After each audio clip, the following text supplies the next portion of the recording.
வணக்கம், welcome to Annie's kitchen. இன்றைக்கி புதினா ரைஸ் எப்படி பண்ணுறதுன்னு பார்க்க போகிறோம். அதுக்கு ஒரு அழகு பாஸ்மதி ரைஸ் எடுத்திருக்கேன். மசாலா ஐட்டம்ஸ் ஒரு பிஞ்ச் எடுத்திருக்கேன். நீளமாக கட் பண்ண வெங்காயம், ஒரு தக்காளி, 2 கைப்பிடி அளவு புதினா, கொஞ்சம் பச்சை பட்டாணி, இஞ்சி ஒரு விரல் அளவுக்கு துண்டு இஞ்சி, அரை லெமனு, 3 பச்சை மிளகாய், 3 பல் பூண்டு எடுத்திருக்கேன். இது வந்து ஒரு அழகுக்கான அளவுக்கு கரெக்டாக இருக்கும். பாஸ்மதி ரைஸை ஒரு அரை மணி நேரம் நல்லா வாஷ் பண்ணிவிட்டு ஊற வச்சிடலாம். நல்லா வாஷ் பண்ணிவிட்டுங்க. 2-3 தடவை வாஷ் பண்ணிவிட்டு ஒரு ½ அன் ஹவர் ஊற வச்சிடலாம். பாஸ்மதி ரைஸ் ஊறுறதுக்கு டைமில் நம்ம இஞ்சி, பூண்டு, பச்சை மிளகாய், புதினா எல்லாத்தையும் நல்லா நைஸ் பேஸ்ட்டாக அரைச்சி எடுத்துக்கலாம்.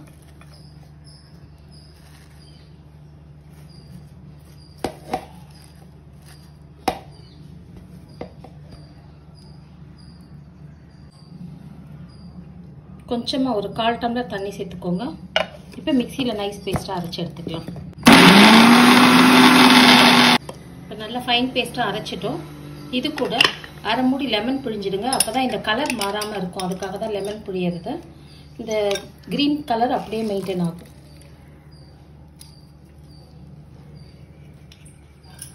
அகலமான குக்கர் எடுத்துக்கோங்க. 2 ஸ்பூன் நெய் வெட்டிக்கலாம்.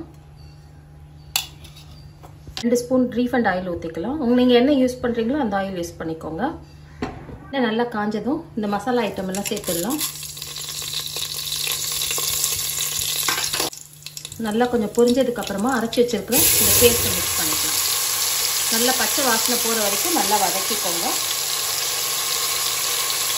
கொஞ்சமாக தண்ணி விட்டு மிக்சியை வாஷ் பண்ணி அந்த தண்ணியையும் அதில் ஊற்றிடலாம். நல்லா பச்சை வாசனை போகிற வரைக்கும் சிம்மில் வச்சு நல்லா வதக்கிக்கோங்க.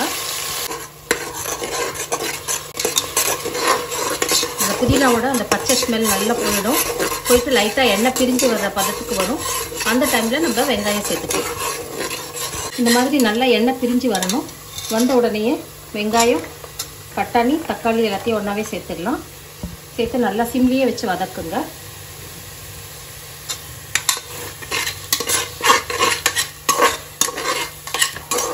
இது கூட கொஞ்சம் மஞ்சத்தூள், தேவையான அளவு உப்பு சேர்த்துக்கலாம். நான் ஒரு அழகு எடுத்திருக்கேன். ஸோ நான் ஒரு அழகு போட்டிருக்கேன். உங்களுக்கு கொஞ்சம் உப்பு வேணும்னா எக்ஸ்ட்ரா கூட சேர்த்துக்கலாம். கூட அளவு வந்து ஒரு அழகு ரைஸ் போட்டிருந்தீங்கன்னா 1 ஸ்பூன் உப்பு எடுத்துக்கோங்க. அப்போ அளவு கரெக்டாக இருக்கும். இப்போ நல்லா வதங்கின உடனே ஒரு அழகுக்கு 2 டம்ளர் தண்ணி ஊற்றிக்கோங்க. இந்த சைஸ் அழகு சைஸ்லேயே இருக்கிற டம்ளராக இருந்தால் கரெக்டாக இருக்கும். 2 டம்ளர் தண்ணி ஊற்றிக்கோங்க.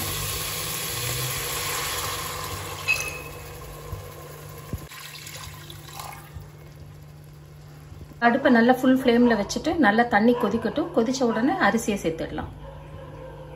நல்லா தண்ணி நல்லா கொதிக்க ஆரம்பிச்சிருச்சு. இப்போ ஊற வச்சிருக்கிற அரிசி எடுத்து போட்டுடலாம்.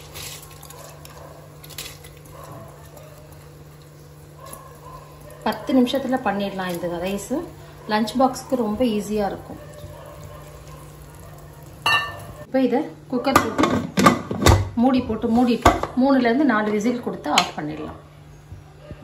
அவ்வளோதாங்க, 10 மினிட்ஸ் ஆயிடுச்சு. 3 விசில் முடிஞ்சிருச்சு. இப்போ வெயிட் எடுத்துடலாம். சுட சுட புதினா ரைஸ் ரெடி ஆயிடுச்சு. அப்படியே சர்வ் பண்ண வேண்டியதுதான்.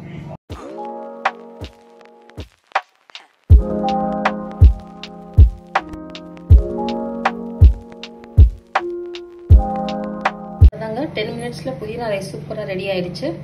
இதை வந்து லஞ்ச் பாக்ஸ் ரெசிபியாவோ இல்லை திடீர்னு கெஸ்ட்டு வந்துட்டாங்கன்னா டக்குன்னு ஒரு 10 மினிட்ஸில் இந்த ரெசிபி பண்ணிடலாம். அவ்வளோதான். இப்போ தட்டில் எடுத்து வச்சு சர்வ் பண்ணிக்கலாம்.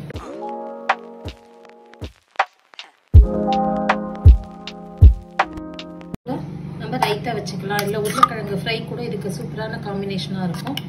ரைத்தா ப்ளஸ் உருளைக்கிழங்கு காம்பினேஷனோட பசங்களுக்கு லஞ்ச் பாக்ஸில் வச்சு கொடுத்தீங்கன்னா ஒரு சொட்டு கூட மிச்சம் இல்லாமல் எடுத்துகிட்டு வந்துடுவாங்க.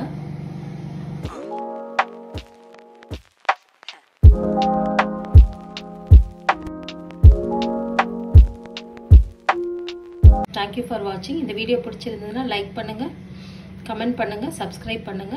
Thank you.